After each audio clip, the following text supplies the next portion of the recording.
अस्सलामु अलैकुम। मैं हूं ज़फ़र अजमल और आप तमाम देखने और सुनने वालों को उर्दू जी सीरीज़ में खुश आमदीद। कुरान मजीद में सूरह तलाक़ की आयत नंबर 12 में अल्लाह ताला इरशाद फरमाता है कि अल्लाह वही है जिसने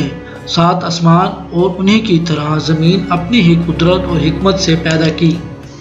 सूरह बकरा की आयत नंबर 29 में अल्लाह ताला इरशाद फरमाते हैं कि वही तो है जिसने सब चीज़ें तुम्हारे लिए जो ज़मीन में है पैदा की, फिर आसमान की तरफ मुतवज्जा हुआ तो उसको ठीक 7 आसमान बना दिया और वो हर चीज़ से ख़बरदार है। इन आयात से वाज़े हो जाता है कि वो आसमान जिसे हम अपनी आँखों से देखते हैं वो महज सिर्फ एक आसमान नहीं है, बल्कि इसके अलावा 6 और कायनात या आसमान भी मौजूद है जो हमारी नज़रों और सोच से कहीं ज़्यादा बड़ा है। बिल्कुल इसी तरह 7 ज़मीनों का भी जिक्र किया गया है जो एक इंसान की अक्ल में ये सोच पैदा कर सकती हैं कि तह बतह ये 7 ज़मीनों और आसमानों से क्या मुराद है। क्या हमारी कायनात की तरह और कायनात भी वजूद रखती हैं या हम इंसानों जैसी कोई और मखलूक भी बसती हैं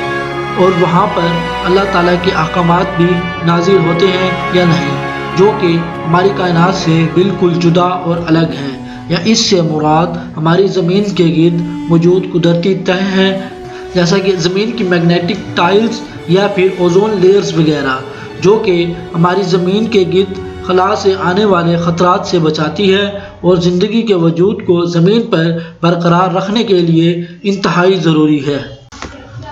7 आसमानों से मुराद हमारे आसमान जैसे 6 और आसमान या 6 और जहान भी हैं जिनका जिक्र कुरान मजीद में कई जगह पर किया गया है। कुरान मजीद के अंदर 250 से ज़ायद जगह पर आसमान का जिक्र किया गया है, जैसा कि सूरह अन-नबा के आयत नंबर 12 में अल्लाह ताला इरशाद फरमाते हैं कि और हमने तुम्हारे ऊपर 7 और मजबूत आसमान बनाए हैं।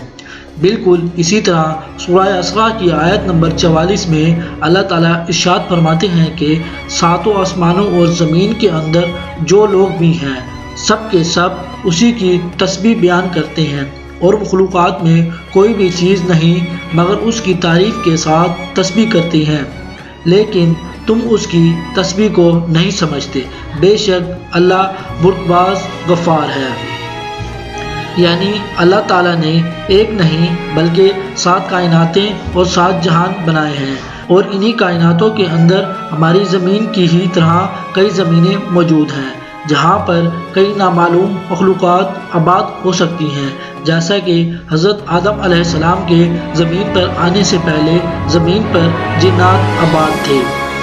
इसके अलावा नबी करीम सल्लल्लाहु अलैहि वसल्लम का सफ़र मिराज इस बात का वाज़ेह तरीन सबूत है कि जब आप सल्लल्लाहु अलैहि वसल्लम ने बुराक़ पर सफ़र करते हुए हज़रत जिब्राईल अलैहिस्सलाम के साथ तमाम आसमानी रास्तों को पार किया, जिसमें 7 आसमान भी शामिल हैं। आप सल्लल्लाहु अलैहि वसल्लम ने पहला आसमान जिसका नाम रुक़ैया है पर हज़रत आदम अलैहिस्सलाम से मुलाकात की और इस आसमान का रंग दूध से भी ज़्यादा सफ़ेद है। दूसरा आसमान जिसका नाम फ़ैदौन या मऊन है और ये ऐसे लोहे का बना हुआ है जिससे शुआएं फूटती हैं। इस पर आप सल्लल्लाहु अलैहि वसल्लम ने हज़रत ईसा अलैहिस्सलाम और हज़रत याह्या अलैहिस्सलाम से मुलाकातें फरमाई। तीसरा आसमान जिसका नाम मलकूत है और ये तांबे का बना हुआ है, यहाँ पर हज़रत यूसुफ अलैहिस्सलाम से मुलाकात की। चौथा आसमान जिसे ज़ोहरा कहते हैं और ये सफ़ेद चांदी से बना हुआ है, यहाँ पर हज़रत अदरीस अलैहिस्सलाम से मुलाकात की।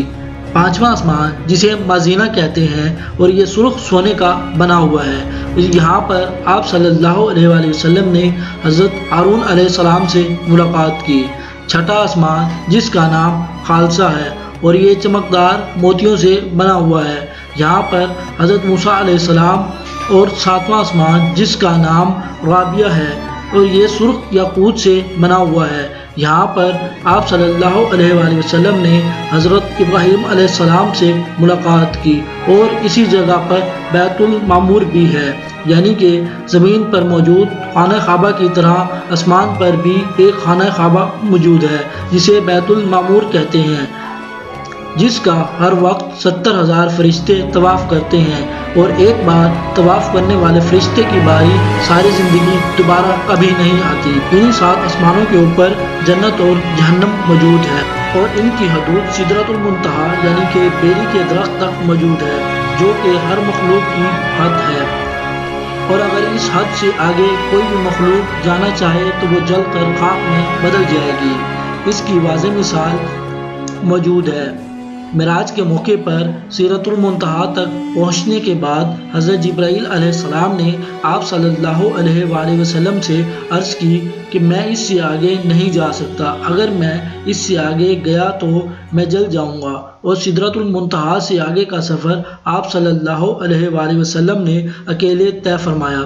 سدرۃ المنتہا کے اوپر اللہ تعالیٰ کا عرش موجود ہے، جو کہ پوری کائنات کا احاطہ کیے ہوئے ہے۔ قیامت کے دن ہر زندہ چیز کو فنا ہونا ہے، اس لیے جنت اور جہنم کو 7 آسمانوں سے الگ یا جدا بنایا گیا ہے، کیونکہ قیامت کے بعد بھی وہ قائم رہیں گے۔ جبکہ زمین سے مراد کوئی اوزون تہہ یا لیئر نہیں ہے، بلکہ انہی آسمانوں میں ہماری ہی زمین کی طرح 6 اور زمینیں موجود ہیں، اور ان پر بھی ہماری ہی طرح مخلوقات ہو سکتی ہیں، اور یہ زندگی کسی صورت میں بھی موجود ہو سکتی ہے، ہم کچھ نہیں کہہ سکتے۔ زمین کی مثال دینے کی ایک بڑی وجہ یہ ہے کہ زمین زندگی کی علامت ہے، اور ہم انسان صرف اسی کے بارے میں جانتے ہیں۔ حدیث مبارکہ کا مفہوم ہے کہ پہلے آسمان کے مقابلے میں دوسرا آسمان اتنا بڑا ہے کہ جیسا صحرا کے اندر پڑی ہوئی ایک چھوٹی سی انگوٹھی، اور تیسرا آسمان دوسرے آسمان سے اتنا ہی بڑا ہے جیسے صحرا کے اندر پڑی ہوئی انگوٹھی، اور اسی طرح 7 آسمانوں کے بارے میں فرمایا کہ ایک آسمان کے اندر دوسرا آسمان سائز میں ناقابل یقین بڑا ہے۔ ان 7 آسمانوں کے اوپر اللہ تعالیٰ کا عرش موجود ہے، جو کہ اتنا بڑا ہے کہ جیسے صحرا میں پڑی ہوئی ایک انگوٹھی ہوتی ہے۔ اس بات کو سائنس آج ملٹی ورس تھیوری کہتی ہے کہ ہماری اسی کائنات کی طرح اور کئی کائناتیں بھی موجود ہیں، جو کہ ایک دوسرے سے جدا اور الگ الگ ہیں۔ اس پر دنیا کے سبھی سائنٹسٹ یقین بھی رکھتے ہیں۔